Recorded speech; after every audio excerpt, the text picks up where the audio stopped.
বন্ধুরা, আজকে আমি আপনাদের সামনে নিয়ে এসেছি মজাদার এক ডিম ভুনা। একের ভিতর দুই কেন বললাম সেটা পরে বুঝতে পারবেন।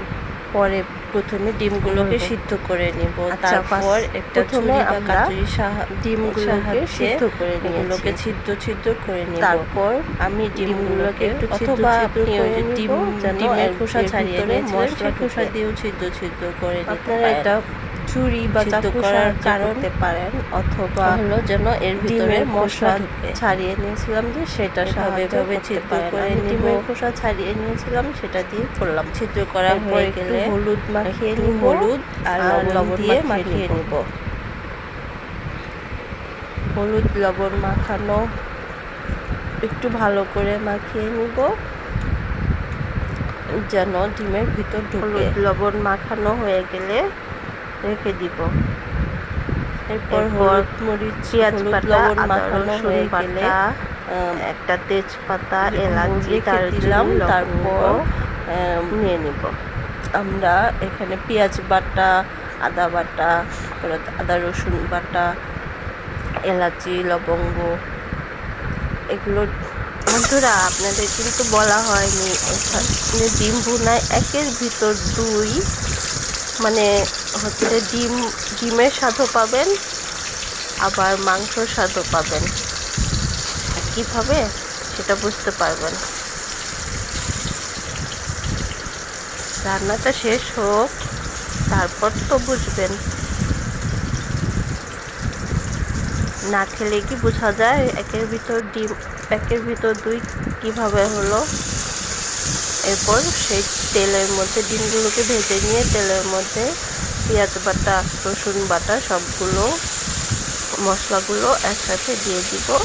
এরপর একটু নেড়ে চেড়ে নিব।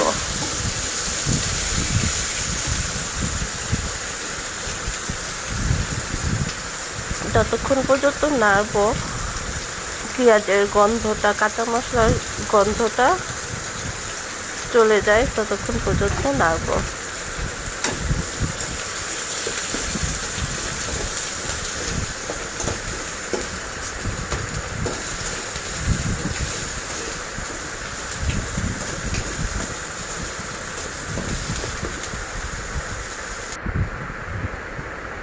এরপর হলুদের গুঁড়া, জিরার গুঁড়া,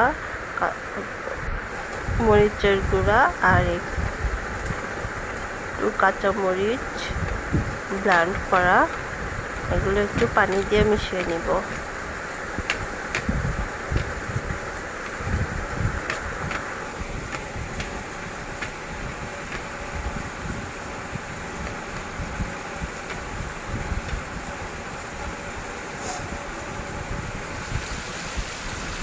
এরপর মশলাগুলোকে ওই মশলার সাথে দিয়ে দিব।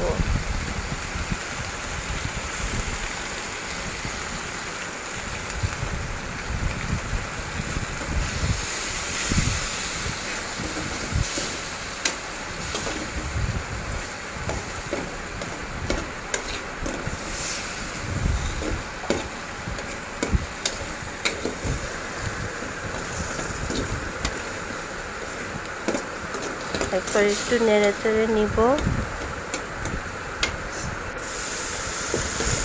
যেন সব মশলার কাঁচা গন্ধ চলে যায়। এরপর মশলার মধ্যে ডিমগুলো দিয়ে একটু পানি দিয়ে, তারপর একটু পানি শুকালে একটু ঘি দিয়ে দিলে ও যা স্বাদ, আপনি না খেলে বুঝবেনই না।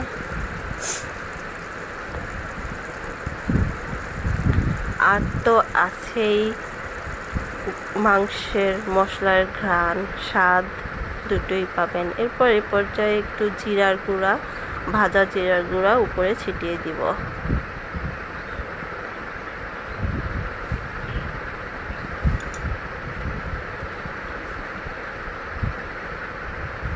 অনেক মজা হয়েছে ডিম ভুনাটা। আপনিও